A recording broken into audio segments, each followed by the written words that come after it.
Mm. Mm. Mm. Woo. All right. It has been a busy week.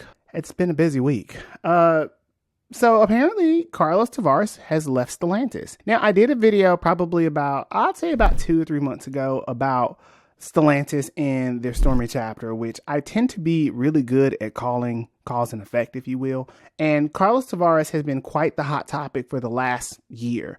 And in this video, I want to explain not just the situation with Carlos Tavares and the CEO and how Stellantis should move forward, but what they're up against now that he's gone, because it's going to be a doozy if they can't fix this problem. What's up, guys? My name is Chris.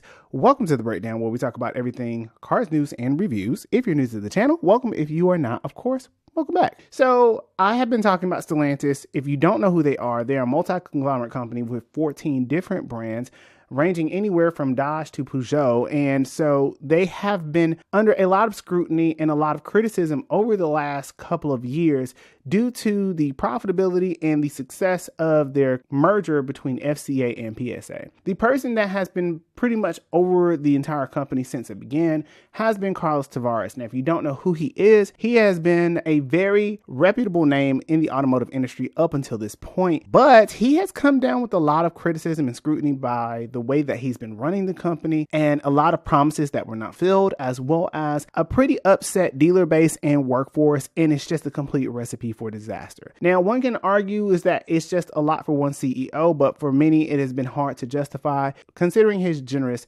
pay compensation. But I wanted to get into this particular event because not only is it abrupt, but it puts Stellantis in a very strange place of what are they going to do going forward, because now they have to decide how they're going to adjust the tanking sales that they've been dealing with for the past few quarters. And in this video, we'll be talking about that. So with that being said, stick around and stay tuned because you are now watching The Breakdown.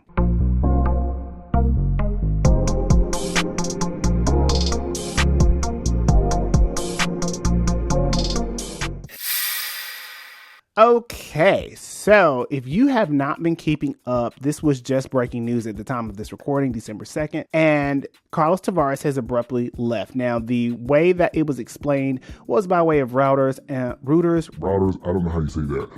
Y'all know I can't pronounce words.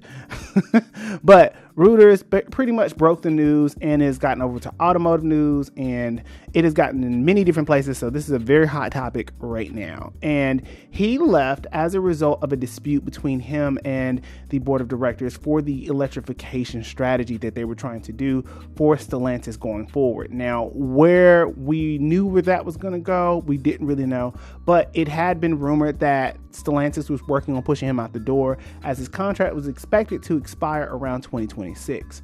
Now, if you don't know who Carlos Tavares is, he has had a long-standing history with the automotive industry and has worked his way up through the ranks.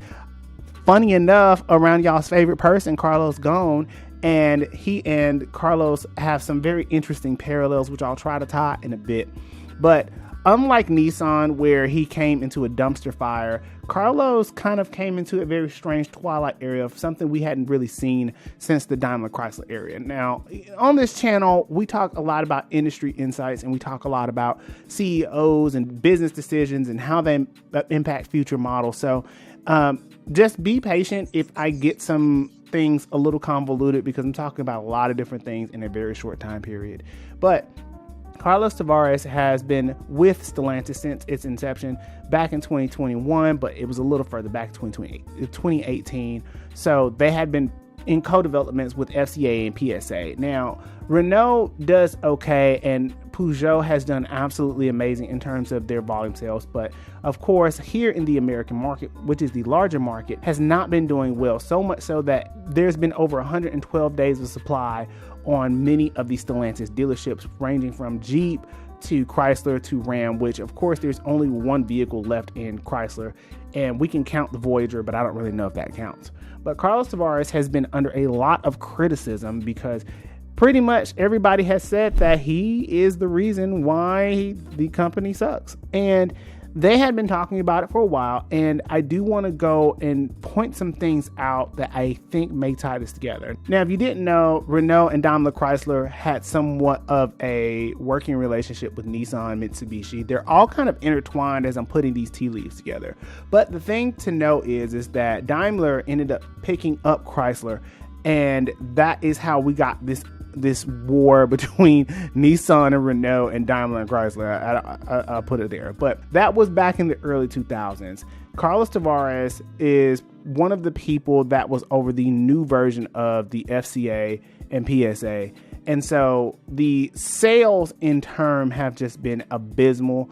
And they started off good. And when Stellantis initially began its run in 2021, they were working off a lot of older models that have kind of been tried and true for Dodge and Chrysler, which we all know Chrysler has been through more mergers than probably any other car company or car group. And so this is not new for them. They're like the foster kids of cars. And that's not to make fun of foster kids, but it's to give an idea of how they've never really had a stable home. So they could never really stabilize themselves as a company ever since like the 70s and 60s. For Stellantis, the French companies don't really happen over here in the United States. So there's a bit of a difference as opposed to the Italian companies that are over here that have not done well, like Alfa Romeo and like Fiat.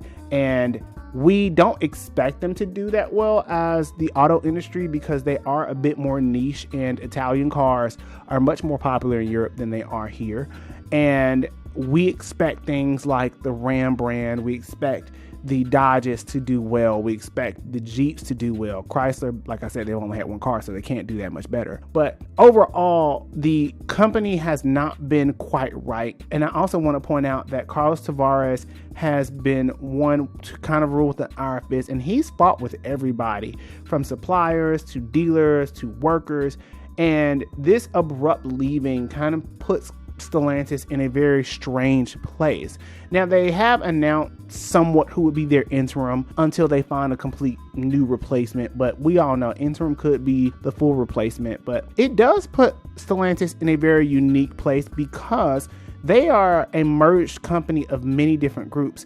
And while Carlos Tavares said that all of them would stay together, now all of that calls into question whether or not that will remain true. And if we're being honest, I think that Stellantis also runs into the same issue that Nissan runs into, which is a cultural difference of there's just so much polarity between how things are done in Europe versus how things are done here in the States. And we all know that, for capitalism and everything that involves the political landscape, that, we are not expected as workers to do the same things that they would do over in Europe. And I would argue that the people in Europe have a much better time with production processes. You guys let me know in the comments below if that's true or not. But for a lot of the American car companies, especially with the UAW, Carlos Tavares was not liked. And there's even quote of he will not be missed by Sean Fain for the UAW. So it's going to be a very interesting ride for Stellantis. And more importantly, it's going to be an interesting ride for all of the developments that Stellantis was planning on doing with their different cars. I know that they were trying to go a lot more electric, and I've said this in other videos. We just don't know what's happening with electrification. And part of that is because there's a lot of question of what will happen going forward in the next couple of years, EPA, everything. I just feel like every car company is everywhere when it comes to electrification, and everybody's trying to move this fast, especially to meet Euro spec emission standards, and the US is going back and forth. It's just pure chaos. But I will argue is that Carlos Tavares did show us one thing, is that being a CEO is not easy. And being a CEO requires an immense amount of pressure, because when you do great, they reward you. When you do terrible, they fire you. And I think that's a little different than the average worker, where we get no accolades. At least the CEO gets some level of accolades, and with great power comes great responsibility. But now that Stellantis is on their way to fixing a new CEO, I do think that this is a bit of a dumpster fire, but I don't think it's as bad as it could be. Now, I will say that this electrification opportunity is great, and I would argue if they could make more hybrids and put more hybrids in their core lineup and market them better, I do think that we will see a lot of better developments, because the real problem with Stellantis, as it has been, is a lot of their dealers have not been getting the support that they need and the incentive money that they need to move a lot more units. And because Dodge, Chrysler, Jeep, all of them have so many different, it's becoming harder and harder to justify getting one of those cars that is, $50,000, $60,000. And, you've got other cars that are equally priced or if slightly lower. And if you don't have incentives, which we all know famously, Dodge and Chrysler, you tend to get a really good deal. That was the whole point. And if the dealers aren't getting that support, then it is going to make it that much harder for them to sell units. And allocation-wise, production-wise, this is also a great opportunity for the workers to better negotiate their contract. Apparently, Carlos Tavares pissed off a lot of UAW workers and basically made it harder for them to do their jobs adequately and fairly. And we've also seen some plant shutdowns as well, so it's not surprising that Stellantis is in shambles. I'm just not going to hold you. But if they take this opportunity to focus on their quality, which I always recommend, the quality is always the first place to start in terms of where you want your brand to go. Now, back in the early part of 2021, Carlos Tavares was so heavily focused on the quality, and I don't know if it was really so much that he was focused on the quality as much as it was he had pressure behind board members to make this thing work. And at first, when he first got there, he saved the company roughly about $8 billion in its first year, and then shortly thereafter it would later cost about $10 billion in terms of sales and unmoved inventory. So it's been a rough ride for the company, and even though the honeymoon phase is over, they now have to basically deal with the divorce. And now that Carlos Tavares is out, I think that the CEO that they bring in, and this is also brought in automotive news, is that he will have to be, or she will have to be, a peacemaker for the company. And given the relations between FCA and PSA, and there's just so many different moving pieces, I think the problem is always going to be cultural than it is functional. And if they don't fix the culture bridge gap between what they're doing and how they're going to do it, I do see this possibly breaking up Stellantis as a company. And just like Daimler Chrysler will end up in basically dismay.